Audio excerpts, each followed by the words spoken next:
An original. From Story Studio Network. Welcome to the Fatigue Fixer podcast. Have you ever wondered why you and most of the women you know seem tired so much of the time? Well, this is the podcast where we explore why. I'm your host, Dr. Sarah Vedboncoeur. I'm a naturopathic doctor, hockey and baseball mom, bookworm, and nerd at heart who's fascinated by the state of modern women's health and well-being. I've had the privilege of treating thousands of women in my practice over the past 14 years, and hearing your stories has taught me an important lesson. Women are incredibly strong, resilient, and self-aware. And yet, too many of us are struggling to show up fully in our lives because we're tired and unwell. I want you to have the energy you need to share your unique gifts with the world because we are in desperate need of more female leadership.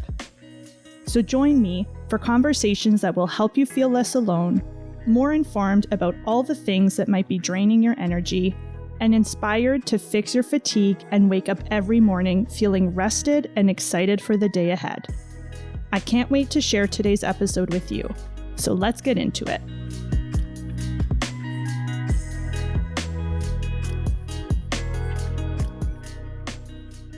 Today we're talking about the body part that I am most often asked to test for, the thyroid. With so many women struggling with fatigue, brain fog, constipation, and weight gain, it's no surprise that a lot of women are wondering if there's something going on with their thyroid. And while the vast majority of thyroid tests I run come back normal, your thyroid is still a key part of any plan to fix your fatigue. Because your thyroid is like your body's energy regulator. When it's out of balance, everything slows down from your metabolism to your brain function to how well you recover from stress. If you're serious about fixing your fatigue, supporting your thyroid isn't optional, it's essential. Especially if you are one of the 1 in 8 women who will develop a thyroid disorder during her lifetime. And even if you've been told that your thyroid is normal, you may be part of the 60% of those with thyroid disease who are unaware of their condition because they haven't been diagnosed yet. And as we age, our risk of getting hypothyroidism increases, especially after the age of 60. So thyroid issues are incredibly common in women, but they're often overlooked or dismissed as just being tired or needing to eat less and move more. Who hasn't loved hearing that one? But spoiler alert, it's not that simple. In this episode, we're diving into how your thyroid affects your energy, your metabolism, and your weight, and why normal lab results don't always mean your thyroid is working optimally. If you've ever wondered whether your thyroid is holding you back from feeling your best, today's episode is for you. My guest today is Victoria Gasparini, a naturopathic medical graduate with a passion for thyroid health and sustainable weight management. After being diagnosed with thyroid disease herself, she created the popular Instagram page, The Fed Up Thyroid, to share evidence-based information, lived experiences, and practical tools for those navigating similar challenges. Victoria's clinical and personal interests center around helping individuals understand the connection between thyroid function and weight. She's deeply committed to providing supportive, realistic, and science-informed strategies to help people feel empowered in their bodies. She's also the co-host of the wonderful podcast, Girls Gone Wellness Podcast, a show dedicated to breaking down wellness myths and exploring evidence-based naturopathic care in a real, relatable way. Victoria, welcome to the Fatigue Fixer. Thank you so much, Sarah. I'm so excited to be here. Me too. When I decided we wanted to do a thyroid episode, I'm like, I know who I want to talk to, and that is you, because you do such a wonderful job of providing evidence-based, realistic, practical information. Because I'm sure you see this too, the internet is a wild and wonderful place. Mm-hmm. And especially when it comes to thyroid stuff, there's a lot of misinformation, and I think people get really confused and overwhelmed. So maybe let's start with what are some of the most common myths or misconceptions that you're hearing from your patients or that people are asking you about, or that maybe you're seeing online? What is the wild and wacky stuff happening right now in the world of the thyroid? Well, I love this question because I love to myth bust. Yes, let's do it. For me, For me, it's interesting because I see it with my patients and I see it online, but I was also subject to all of these myths while I was dealing with my own thyroid condition and trying to navigate what was going on with myself. And so the big ones are definitely around, I would say, treatment. I see a lot. So a lot of people coming in with very restrictive diets that they found online. That they thought were going to be, it was like their hope, right? They put all of their hope into these very restrictive diets. I have a lot of misconceptions around thyroid lab work, which I know we're going to get into today. Yes. Especially around TSH, around the full thyroid panels that sometimes people ask for. There's a lot of misconceptions there too. I would say those are the big ones. Probably, well, there's a lot about weight, right? Weight is a huge one because we know that weight is impacted by the thyroid, but we don't quite know as much as we think we do, right? So the wellness industry is really big on talking about why or how the thyroid impacts our weight, but they're wrong 90% of the time. And so I think it's really important that we dive into that today. Okay, we're going to get into each of those in detail. Let's start with the testing, because I think this is the beginning of the journey for so many women, is they go online, they look up the symptoms of thyroid. And the problem with that is that those symptoms are very vague, and they're also symptoms for a whole bunch of other things. And this is not to dismiss that those symptoms are real. And I totally get why when women see that, they're like, oh my God, it must be my thyroid because this describes everything I'm dealing with. So if someone is wondering, if someone's listening to this and they're like, I have been wondering if my thyroid is part of why I'm tired or why I'm gaining weight or I can't lose weight, what do you advise people? Like, where do we start in terms of testing? What are your recommendations for thyroid testing? Yeah, well, you're so right. There's that huge overlap. Right. So we see a lot of the symptoms that come with thyroid disease or low thyroid, like fatigue, weight gain, just that like level of exhaustion, low energy, mood changes. Those things are really common with other dysfunctions, right? So iron deficiency, B12 deficiency, vitamin D3 deficiency, right?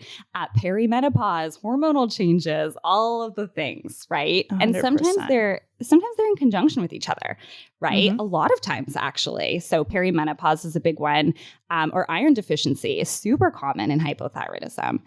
And so what I tell patients is, first and foremost, let's do blood work, right? Let's check your TSH. That's going to be the key one that we look at with thyroid dysfunction. And of course, there's more, but that's going to be one we start with. Let's rule out iron deficiency, B12. Let's look at D3. Let's look at your metabolic parameters. What is your insulin looking like, right?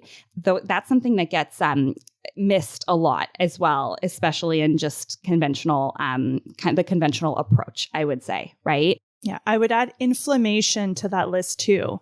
And I think we talked about this when I was on your podcast, that everyone thinks that it's their thyroid. And what I see is it's almost always a deficiency, like you said, either iron, B12 or D, or it's metabolic. They're super insulin resistant and they don't know because no one tested their actual insulin. And they're also super inflamed. Those are the two things that I'm seeing over and over again. Definitely. CRP is a big one. Yeah. Yeah. So going back to the thyroid, we start with a TSH, and then what do we do after that? So this might be a bit of an unpopular opinion. I don't always run a full thyroid panel unless I feel like it's indicated. Okay. Wow. Love it. Love it. Tell us more. Tell me more. Yeah. So a lot of patients, again, they'll come in. I saw online that you're supposed to check my reverse T3 and my free T3 and all the things, right? And in some cases, I do want to see what your antibodies are doing, because you can have a TSH of 3, let's say, and have high antibodies or positive thyroid antibodies and feel like garbage. And your doctor might be looking at your TSH and think, well, technically it's normal, right? We don't need to do anything here. So sometimes I will look at the thyroid antibodies if we've looked at other things and it's not clear what's going on. Or if that inflammatory load is there too, that could help us kind of indicate that that's necessary. Or like family history, for example, if this is something that someone in your family has, then we might also be more likely to look into that. But right off the bat, I'm not usually running the like reverse T3, free T3, all of those things when we're just looking to kind of diagnose, especially because patients are paying us. And I don't want to go crazy if we don't need to, if it's not indicated. Yeah. So when we're talking about TSH specifically, so a lot of chatter online is about the normal range, right? Yeah. So depending on where you live, a TSH normal is going to be somewhere between like 0.4 up to 4 or 5. Yeah. And a lot of people in the wellness space say should be in that lower half of the range. What are your thoughts on the TSH range? Yeah. Oh my gosh. Okay. So yes and no. I think that there is something to be said about the optimal range. If you are someone who is in a body size that's not in a higher BMI or in a low BMI, then possibly 0.5 to 2.5 is kind of where we want to hang out, ideally. Okay. Now, I like to look at trends. If you're at 2.8 today and we were to test again and you're at 2.1, like no big deal, right? But something that we have to keep in mind is that we're all very different and our needs are all very different. And so if you're in a larger body, if you're sitting at a larger, in a higher BMI class, for example, your TSH is going to be higher, and that's okay. That's not a bad thing. We actually want that. And so somebody might be online and see, well, my optimal TSH is supposed to be under 2, but they're in a higher BMI class and they're sitting at a 3.8. That's okay. We don't need to medicate that. That's not gonna change anything for you symptom-wise, very likely, right? And so it's too easy, I think, to say you have to sit in this optimal, quote unquote, optimal range. But I do think that we can still use it as kind of a healthy target, if that makes sense. 100%. I think what I see is that people don't understand how much TSH just naturally fluctuates, even when there's nothing wrong. It fluctuates because your thyroid is scanning your body, your internal environment, and it's always adjusting itself in relationship to what's going on. So perfectly normal that it's going to fluctuate. The other thing, especially for people who are, like you said, in a larger body or a higher BMI, is they look at that slightly higher TSH and they assign blame to that. Yes. As opposed to what we actually think is happening is not that the higher TSH caused the weight gain. It's the higher TSH is there as a result of the bigger body, because when you have a bigger body, you need more energy. You actually have, and this is a big myth that we can bust right away. People in higher body weights don't have a lower metabolism. They usually have a higher metabolism because you have more body that you need to move and function and power up. So a lot of times that TSH is actually going up because it's trying to actually get your thyroid to wake up and produce more energy. Because again, you have a bigger body. So we need to not put all of our blame into that one little hormone that is really trying to help us. And that is never going to perfectly be, in this perfect range that I think a lot of people want it to be or think that it needs to be in order to feel good. Yeah. And the other thing too, I mean, if you're online and you're seeing, we want our T3 to be high, if you're in a larger body, your T3 is actually going to be nice and high. And when you lose weight, that T3 is going to go down, right? 100%. It's just not, 100%. it's a nuanced conversation. Yeah. Can we touch on reverse T3? Because you talked about that. And I know several years ago, I definitely ran it on most people. And I was just like, this test is not helping me. It's not changing my recommendations. I don't really see the point of it. So I don't really run it anymore either. Tell us about what is reverse T3? Why are people so excited about it? And is it something that we actually need to have checked? So the whole idea, especially in the wellness space, is that our T3, which is our active thyroid hormone, it's the hormone we're all kind of obsessed with, that it converts or changes into this inactive storage of reverse T3, right? And there's this idea that they compete. So when we have too much reverse T3, the T3 we have is not going to be able to do its job. And that's very unlikely. okay, just because it's a very weak binder to thyroid receptors. So the RT3 is probably not doing a whole lot to compete with our actual thyroid hormone production and those active thyroid hormones. And so I don't really worry about it from that perspective. RT3 is more a measure, and I would say, I don't know if I'm allowed to swear on here. Sure. Yeah, we have an explicit. Go for it. Great. Let's earn it. Let's earn it today. It's more of a shitty inflammatory marker is what it is. Got it. Okay. Right. And so we might see RT3 is higher in someone who's on a very low carb diet. Someone who's in a very high stress state might have higher levels of RT3. But again, does it change treatment? Am I going to change your medication? No, right? In fact, that would be wrong to change your medication based off of this lab. And so why would we test it when I can actually test your C-reactive protein, which is a much more accurate representation of acute inflammation, right? You can test it. I just don't think it's necessary. And I don't want patients fixating on this number when there's so much more we should be kind of worrying about.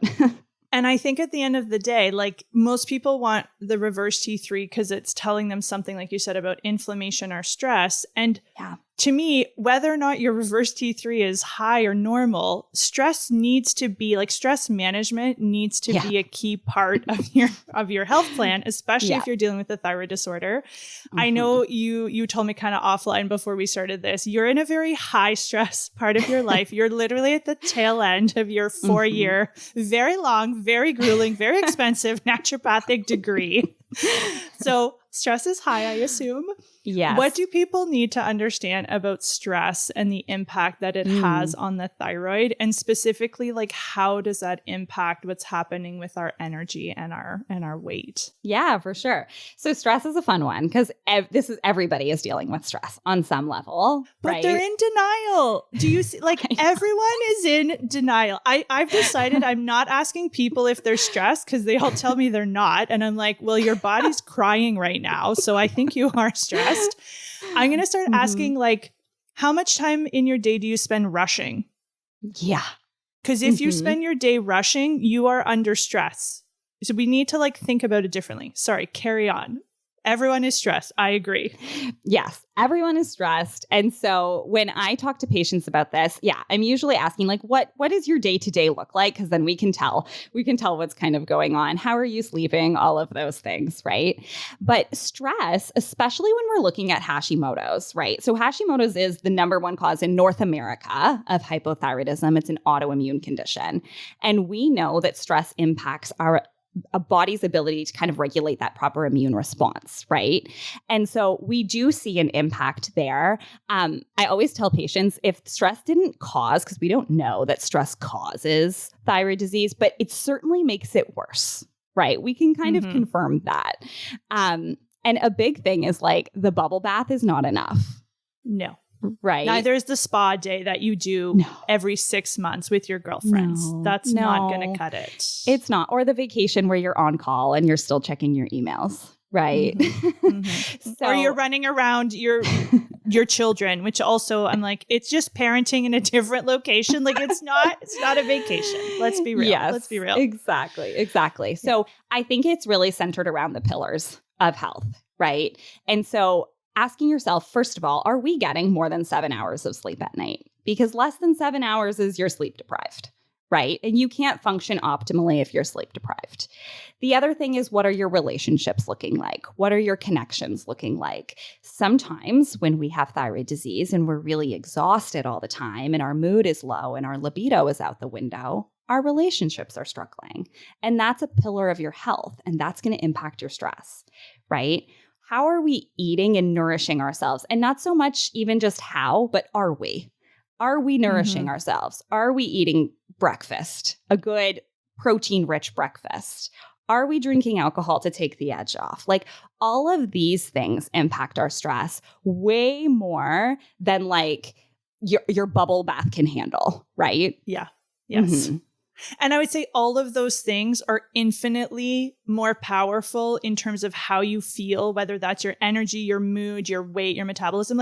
those are going to be more potent influencers than like trying to tweak your TSH down by a point or half a point. Like stop chasing a number, focus on the pillars. So let's talk about diet. It's come up a few times. And one of the warnings I issue as soon as I diagnose someone with Hashimoto's or hypothyroidism, I literally say, I know you're going to go online and that's cool. And when you go online, you're going to find the most restrictive diets you've ever seen in your life. And I want you to ignore all of it because it's all bullshit and you absolutely don't need to follow that. So let's talk about some of those common myths specifically around diet and then what we actually want people to be nourishing themselves with. The diet myths are insane. Right. Like starting with like limiting your vegetable intake. I know. Broccoli, like the goitrogens, right? The broccolis and the cauliflowers are going to like slow down your thyroid. You'd have to eat a trough full is what I like. You'd have to eat a trough of raw broccoli salad for it to cause a problem. So that's a myth. Let's please eat your vegetables. Yeah. Even the impact of things like soy. A lot of times people will say, and I'm not saying it can't at all potentially impact the TSH. It would be so slight that it would not actually impact any of your symptoms or really like it wouldn't change anything from a diagnosis perspective. But yeah, gluten is going to be your biggest one. Right? The second you Google Hashimoto's or hypothyroidism, you're going to see something about needing to go gluten-free. And that's false. That's a myth. There is a connection between celiac disease and Hashimoto's. So if you do have celiac disease, then yes, you will need to be gluten-free, both to manage the celiac, but also to lower the TPO antibodies that are often in conjunction there. But in general, there is no research to support that someone without celiac needs to be gluten-free to manage their thyroid condition. And I'll often tell patients that if you are talking to Susan or Debbie and they did really well on the gluten-free diet with Hashimoto's, it's probably because they dramatically reduced their intake of ultra-processed foods and they probably replaced it with some high-quality whole foods. And that's going to make anybody feel better. 100%. So yeah. I want to reiterate that. Just because you have a thyroid issue, even if it is Hashimoto's, you do not have to be gluten-free. You do not need to avoid nightshades. You do not need to avoid soy. You don't need to avoid nuts and seeds. You don't need to avoid whatever the latest thing that they're blaming thyroid on. Yeah. You did not become hypothyroid or get Hashimoto's because of eating a specific food. And you're also never going to heal or support or fix your thyroid problem by cutting out a specific food. I'm a big fan of the Mediterranean diet. I think you are as well. We want all the food groups. We want as much whole foods, like you said, less ultra processed foods, but that doesn't mean it needs to be restrictive or cut out any specific foods. No. While we're on the subject of nutrition, can we talk about iodine? Because I think this is one of the most misunderstood nutrients. A lot of confusion around iodine. What is the deal with iodine and thyroid? So globally, iodine deficiency is still the number one cause of hypothyroidism.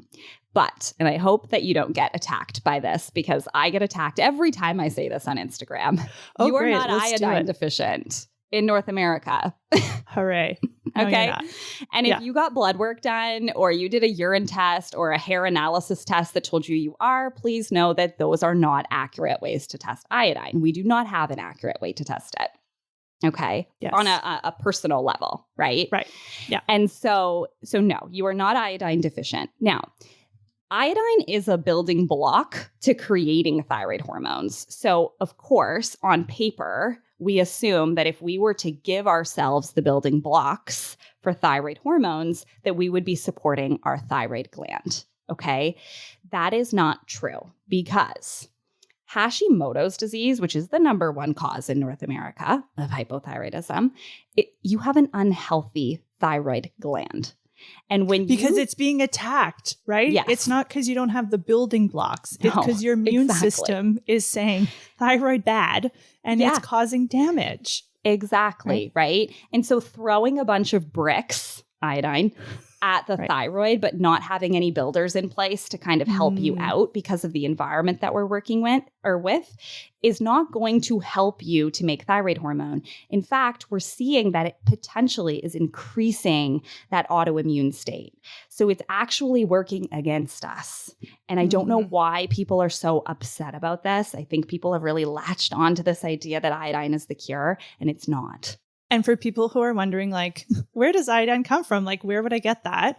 In North America, that would be our iodized salt, which helped. This one of the reasons why we're not iodine deficient. But even if you are not using iodized salt, even if you're using sea salt or Celtic salt or whatever salt you're using, like Victoria said, you are getting iodine in your diet. And there's actually a lot of foods that are super high, like all of the seaweeds, a lot of the green powders and green supplements. So again, you don't want to get no iodine, but especially if there is some kind of Hashimoto's or thyroid issue, I think you do need to be mindful of how much iodine you're getting. And this is where working with a practitioner can be very helpful, because then you're not letting TikTok tell you what you should or should not be consuming. Yeah. And I mean, 1/8 of a teaspoon of iodized salt, which, by the way, if you're eating any boxed food, is going to have that, right? 1/8 of a teaspoon is half of what you need of iodine in a day.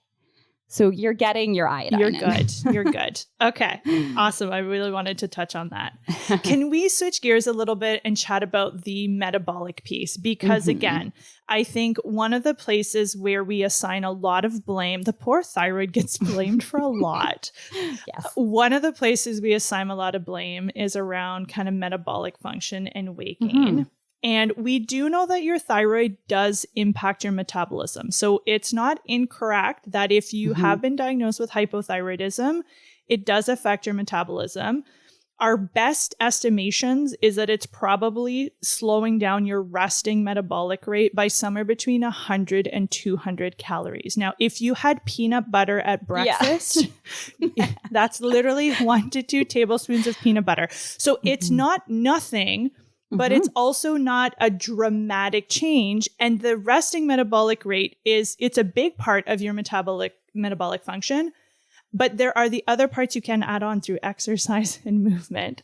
So what do you want people to understand, or what do people need to know about, especially if they have a thyroid disease and they're super frustrated with their weight? What do they need to know about the relationship between these two things? Absolutely. So you said it, Sarah. The slowed metabolic rate might be responsible for like 5 pounds over time, right? And if we were to look over like ages and ages and ages, then yes, right?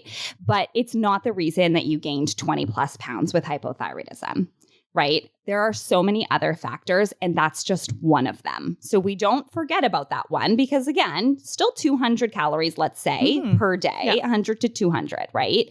But on top of that, we have to look at what else gets impacted when the thyroid is slow, right? So our thyroid hormone is also responsible for creating what's called ATP in our cells, which is our energy, right?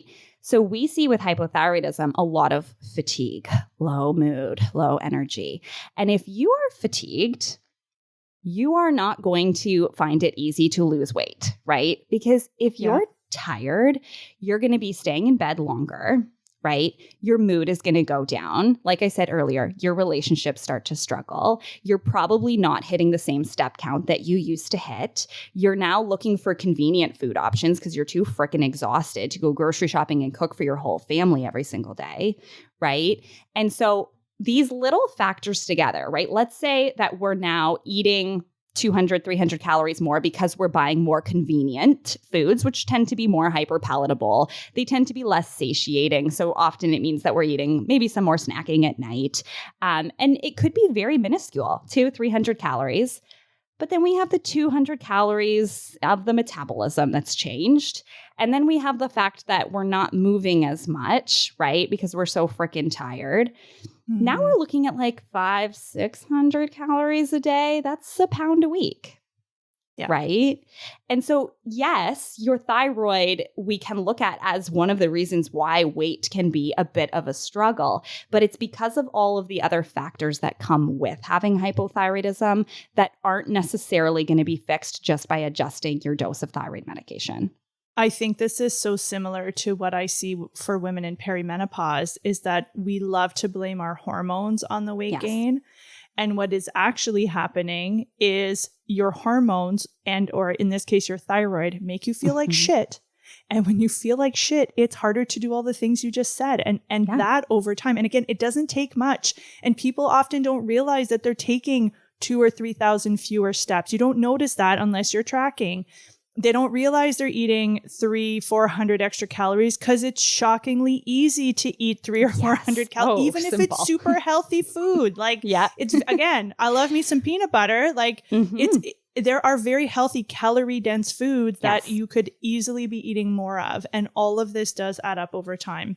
You talked about the meds, and I want to touch on this because I think it's so important that when people are, if they do get diagnosed with hypothyroidism, they really hope and expect the medication to help with weight loss. And what we see time and time again, unfortunately, and this has been very well studied because they really wanted these meds to help with weight loss, is they don't.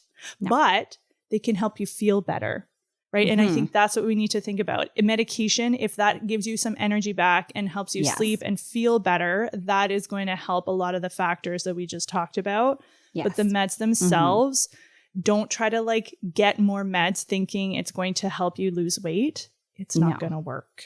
No, you're just going to increase your risk for bone loss. Okay. Yes. Can we talk about this? Because one of the other myths that I see and you see is this idea of like TSH being suppressed is perfectly fine, especially for people who are on desiccated thyroid.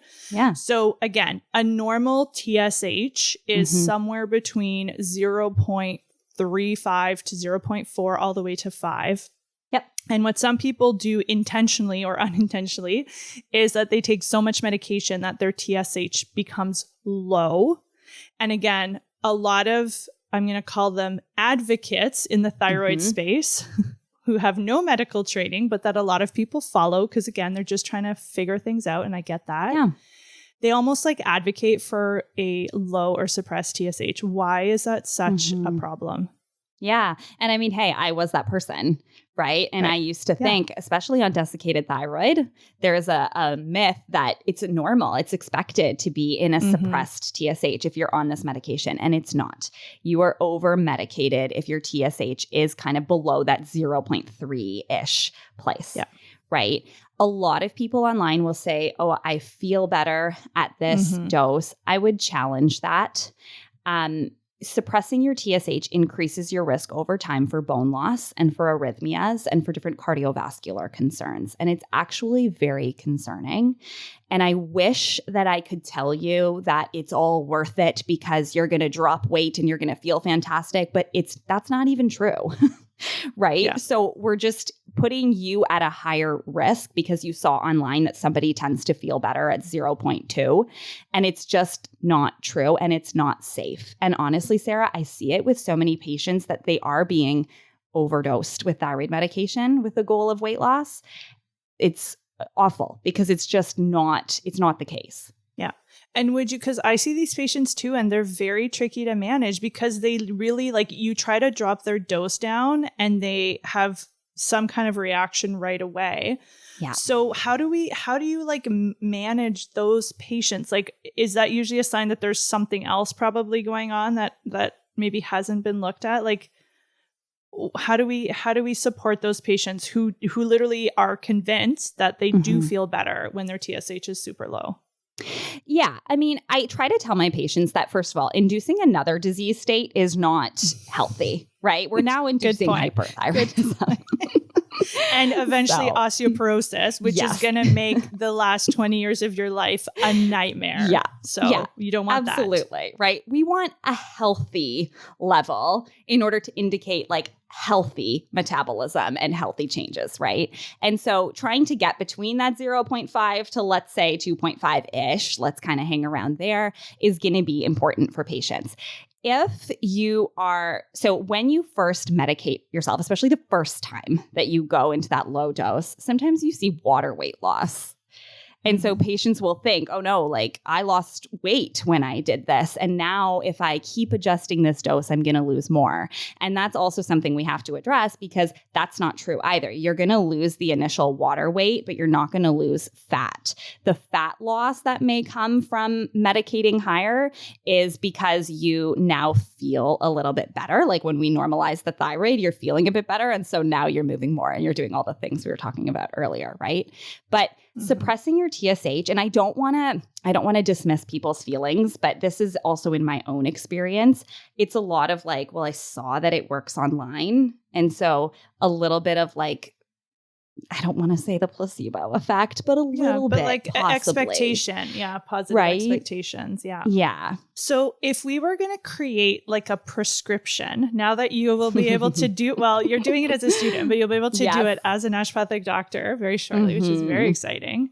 If we were going to put together a prescription, either for someone who has been diagnosed with hypothyroid and who is still struggling with symptoms, whether that is fatigue or weight, or just someone who's listening to this who's like, I don't have a thyroid issue, but I definitely could use more energy and I would like to maybe lose some weight or support, my healthy metabolism. Let's start with our diet. What would be like the one or two big things that you would put on someone's like diet prescription for a happy thyroid? For a happy thyroid, I would say for a happy whole body, let's do breakfast.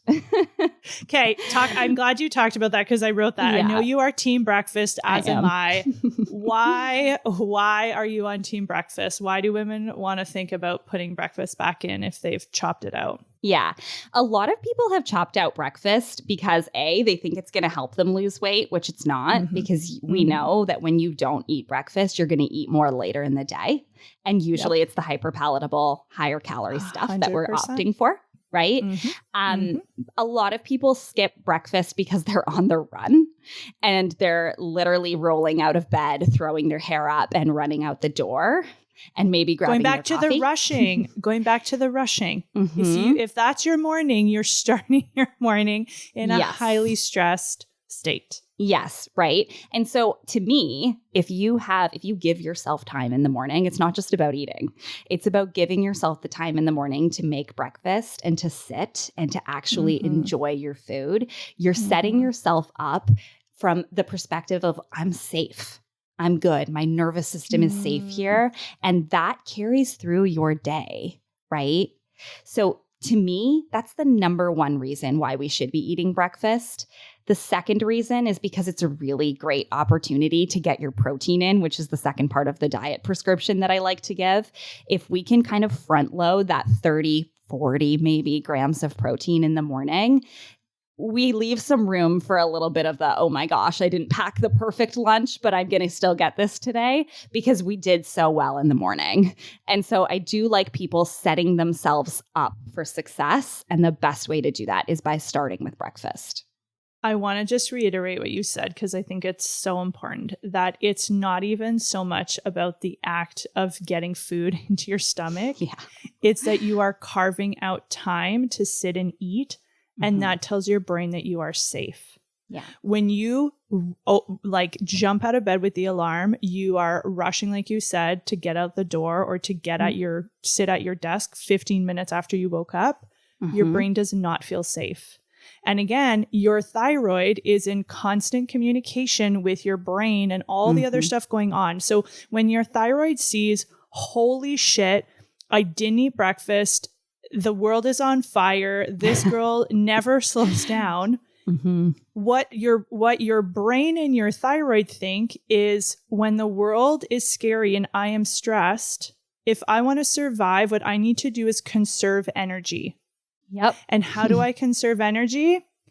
I slow down my thyroid. So if there's one thing you take away from today, is that helping your body and your brain feel safe through the simple act of waking up a little bit earlier. I've done this too. It has changed my days. I've realized how much rushing in the morning was just a horrible way to start my day. And now I wake up earlier and I give myself the time to sit. I drink my coffee on the couch by myself and I eat my breakfast and it is glorious. So That's such good advice. The other thing I'll add to that is that a lot of times when people are skipping breakfast, they get a huge mid-afternoon crash. And as soon as I tell them to eat breakfast, they're like, I have more energy. I'm like, shocking. That's funny how that works. So, okay. So diet, we are eating breakfast and a high protein breakfast, 30 to 40 grams. I love it. Yeah. How about exercise? What is our exercise prescription for our thyroid? Whatever exercise you are willing to do. You do not need to do anything specific. I mean, if I were to look at I was actually saying this the other day on my own podcast. It's funny when you look at the research on exercise, it's always positive and it doesn't really matter what, right? Like yoga, great research. Strength training, amazing. High intensity, great. Whatever you do, just move your frickin' body. Yeah. And I just want to pick up on what you just said, because that's another myth, is that if you do too much cardio or too much high intensity, bad for your thyroid, bad for your cortisol. Not true. Not true. And I will say, though, as a kind of a caveat to that, because people will say, it really messed me up when I was running and doing high intensity. But I think what happens with people is they want to get off this cycle of I'm so tired all the time and I feel like shit, that they start working out intense hours and then they're not fueling properly because they're also on this very restrictive diet that they saw online. So also just remembering that when we do increase our exercise and we start hitting the gym and we're lifting weights and we want to build muscle and all of these wonderful things, recovery is also crucial. And so giving yourself rest is important, and fueling your body and eating enough protein is also going to be important, and carbohydrates. The other thing I saw you post about recently, which I thought was great, was around step count. And one of the things that I'm seeing, especially because I live in Ottawa, so many of my patients are public servants, which means they're still working from home a good amount of the time. I don't think people realize to what extent working from home has been a disaster for our, what we call kind of like both our exercise, but also non-exercise activity, which is just like moving, just not sitting all day. And I know because I track my steps on my Fitbit, when I work from home, I have to go for a 45-minute walk minimum in order to get anywhere near 10,000 steps. So if you work from home and you are not leaving your house, you are sedentary. And I say that with love, but that would be a great place to start. You need to leave your house. You need to get outside, start with a walk. Maybe it's 10 minutes and then you go from there. But working from home has been a disaster. And again, people are like, nothing's changed. And I'm like, did you work from home 8 years ago? I don't think so. Probably not. No. And it's the same with a lot of times we get our gym membership. We do an hour of a workout and then we come home and we sit for 12 hours. 100%. Right? And your non-exercise activity thermogenesis, that NEAT, you're walking and moving from like the grocery store to the parking lot and all of that, that's going to be more effective from a weight management perspective than just putting in an hour at the gym. 100%. Yeah, I want to reiterate that. Your non-exercise activity, which is just, again, not sitting all day, burns more calories for most people than your 1 hour of super intense spin or whatever the hell you're doing. So do both, but you got to move. You got to move. All right. What's on our stress management prescription for our thyroid? I'm still learning this one myself. It's a never-ending learning process, Victoria. I will tell you. Never ending. Yes. For me, I think it's really key to meet people where they're at, right? So what is going on in your life that is causing you so much stress? And also, where can we shift our perception of the stressors that are happening? We cannot eliminate stress. I wish that we could, but unfortunately, we have to work in order to live, and work tends to be usually people's highest stress, right? And so what I tell patients is, okay, how can we kind of shift the perception here? What's going on outside of that stressful environment that we can tweak for better support? Are you opening up to your partner about what's going on? Because that's going to be a huge support. Who you're married to and who you're partnered up with is one of the biggest indicators of your stress and your health, right? 100%. Yep. Yeah. Again, fueling, right? Are we at work all day and skipping lunch and just drinking coffee and Americanos all day? Because that's also not going to help you from a stress perspective, right? Are we sleeping? The things that we can do. It's really easy to turn to a stress support supplement, which I'm not against. There's some things that can be super helpful. There's some that can also be helpful from a thyroid perspective and stress, right? And so I'm happy with those, but you cannot put out a house fire with a cup of water, and the supplement is a cup of water. So we have to do all the other things with the hose to get rid of the fire, and then we can have supplements for added support. I love that. It's so true. Anything else that you would put on our thyroid prescription? On our thyroid prescription, I think I like to have an open conversation about the medication. Mm-hmm. Synthroid or levothyroxine is going to be the one that most people are prescribed, and most people do okay on it. So I will say that. Most people are completely fine on Synthroid. However, if you are someone who is not or wants to explore other options, there are other options too that we can look into, right? So I would be aware of the fact that there's kind of these, I would say two, there is technically more when we get into the conversation of like other synthetics, but levothyroxine and the natural desiccated thyroid are two of the options that we usually kind of look around with. And so just letting patients know that they do have options if they're not feeling optimal on one or the other, right? Sometimes people don't like natural desiccated thyroid. The internet will tell you 100%. It's the best thing ever. Not for everyone, right? But knowing we have options, I think, should be part of that prescription too. And I would add to that, just again, going back to where we started, looking at other things. When someone has a thyroid issue, there is this tendency to, again, blame everything on the thyroid. And yes, I don't want to diminish what it can feel like to live with hypothyroidism, but a lot of times you're actually properly medicated, but you have insulin resistance or you have inflammation or you have iron deficiency, and tinkering with your meds is not going to give you a whole lot of benefit, but looking at those other pieces of the puzzle is where we're going to see, the most improvement. All right. Last question. And I feel like you already answered this, but I'll pose it slightly differently. Knowing that you are on the Fatigue Fixer, what is one thing that you would encourage our listeners to think about or to do differently, specifically to help their thyroid when it comes to energy? Okay. One thing that I would do. Okay, this is, how can I say this? Just say it. It's indirect, but I think it makes a big difference from a fatigue standpoint and from an everything standpoint with your thyroid health. Okay. Might be unpopular. Stop identifying with your disease. Yes. Okay. Because I've been there and I've been in the position where it's like, no way I can go out with my friends tomorrow. Nope, can't do those plans. I'm going to feel like garbage that day because of my thyroid, because of my thyroid, because of my thyroid. And it gets to the point where you're going to stop living because of your thyroid. And I'm not saying that it's easy. It's not. There is going to be days where you're like, nope, can't make it to those plans.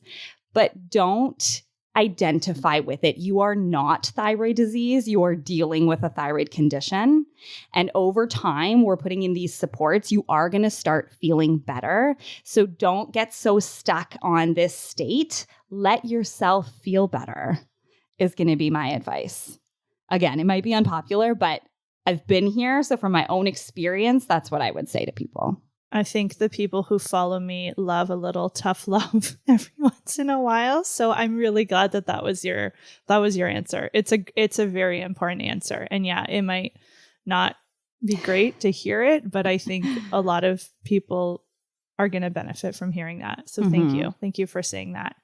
So Victoria, thank you so much for being here. This was so great. I'm sure our listeners learned a lot about how to take care of their thyroid. And I just want to summarize Victoria's prescription for a happy thyroid, but a happy body, whether or not you have a thyroid condition. In our diet, we are eating breakfast, and that breakfast is going to have 30 to 40 grams of protein. Exercise, we're doing something. Doesn't matter what it is. Just pick something that you like and try to do it more consistently.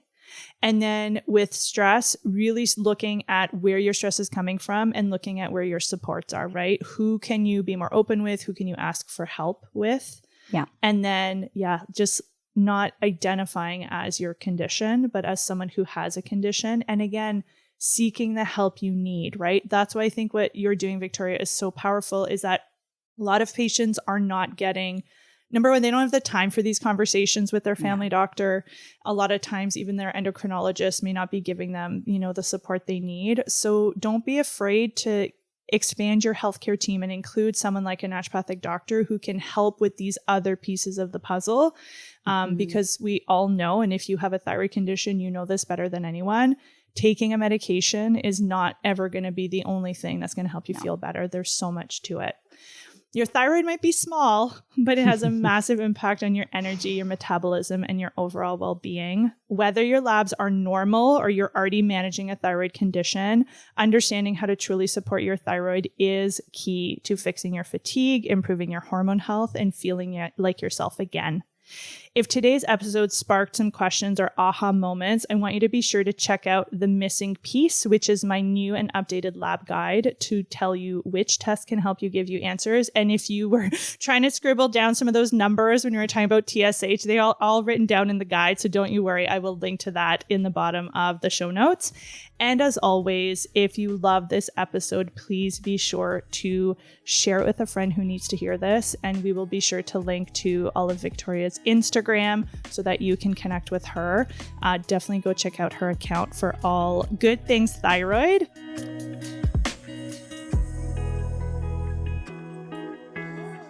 Thanks for spending your precious time with me today. If you enjoyed today's episode, I'd love it if you would send it to a woman in your life who needs to hear it. And there's no better way to help me reach more women who want to fix their fatigue than to take 2 minutes to leave a rating and review wherever you're listening to this. Ready to get more insight into what's making you tired? Find out which of the 5 most common types of fatigue you're dealing with by taking my fatigue fingerprint quiz at fatiguefixer.ca/quiz. Are you dealing with frazzled fatigue, where your body's exhausted but your brain won't shut up, making it hard for you to fall asleep? Or maybe you're more of the drained fatigue type, where no matter how much sleep you get, you're never rested and struggle to get up in the morning. Just take my fatigue fingerprint quiz and your results will include a list of recommended labs you can ask your doctor for, as well as my top recommendations for which habits and practices are best for fixing your type of fatigue. Find the quiz at fatiguefixer.ca/quiz. Because being tired all the time isn't normal, and you deserve to have good energy. Last but not least, I want to thank Jen Hudson and Mike Trutler over at Story Studio Network for bringing these conversations to life. I'll see you right back here in 2 weeks. Bye!